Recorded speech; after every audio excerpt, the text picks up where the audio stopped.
Hello everyone, welcome to my channel. आज हमारा gender studies का एक और टॉपिक है जिसमें हम स्ट्रक्चरल फंक्शनलिज्म के बारे में पढ़ेंगे और उसका बेसिक कॉन्सेप्ट क्या है और इस कॉन्सेप्ट के कौन कौन से ड्रॉबैक्स हैं या इसकी लिमिटेशंस कौन कौन सी हैं।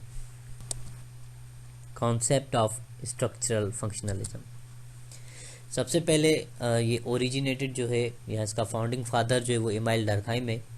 Is a sociologist, is a criminologist और पॉलिटिकल साइंटिस्ट। और उसके बाद जिन्होंने इस पे काम किया वो Radcliffe, Brown and E Evans थे। So these three person are the notable personalities in this particular field of work, और यू कुड कॉल हिम के इस अप्रोच में इन तीनों का मोस्टली काम है।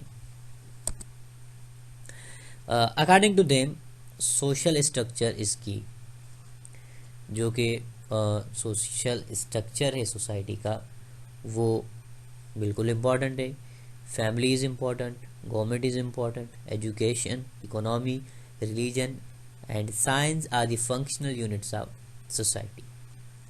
Collectively they are like in organism. ये जितनी भी चीज़ें हैं, फैमिली, गवर्नमेंट, एजुकेशन, ये सारे मतलब एक दरख्त की शाखें हैं। लाइक जैसे एक ऑर्गेनिज्म होता है जो डिफरेंट ऑर्गन्स मिलके ऑर्गेनिज्म बनाते हैं। सो ये दीज लिटिल कंपोनेंट्स ये मिल के एक सोसाइटी बनाते हैं, एक सिस्टम बनाते हैं।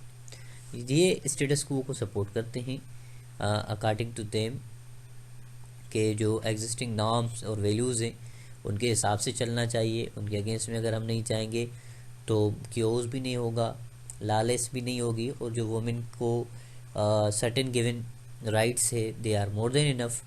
और ये 1930s से लेकर 1960s तक काफ़ी प्रोमिनेंट थी।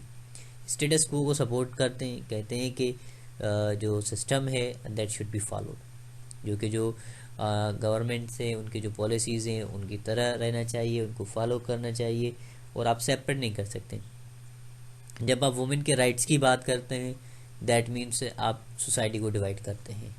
सोसाइटी इज़ वन, ये खूबसूरती है सोसाइटी की। अगर कोई मेल, अगर कोई मर्द he is leader of the house या वो ब्रेड विनर है, और जो वुमेन है और जो किचन संभाल रही है, ये एक फैमिली की बॉन्डिंग है। और वो जाके घर में रहती है, बच्चे पैदा करती है, एक नस्ल को बढ़ाती है, ये एक नेचुरल फिनोमेना है। तो ये अकॉर्डिंग टू देम के that's not the capability of a man to produce babies. But ये जो थ्योरी है ये 1960s तक रही, लेकिन बाद में ये after second wave of feminism और उसके बाद जो न्यू न्यू कॉन्सेप्ट आए तो it was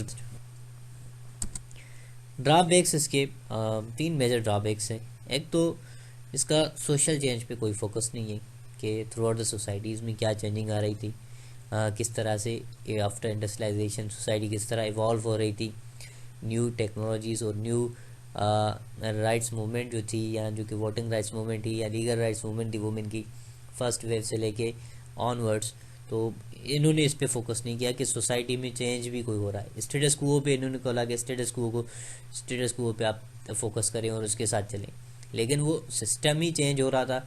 so how you could limit any one on a particular thing. उसके अलावा इनइक्वालिटीज़ जो मौजूद हैं, अगर मेल को जो प्रिविलेजेस है वो उसमें रहे और वुमेन को जो है उसमें रहे, तो there is a huge gap. And at that time there was the concept of slavery. अभी भी स्लेवरी का उस टाइम भी कॉन्सेप्ट था, और there were other many ills and menace in the society.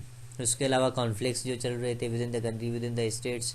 फिर डीकोलोनाइजेशन का टाइम था, उसके अलावा अदर सोशल पॉलिटिकल राइट्स की मूवमेंट जा रही थी। So it was impossible to live within its status quo, though it was prominent from 1930s to 60s, but then it was replaced by other major concepts of gender studies and social sciences.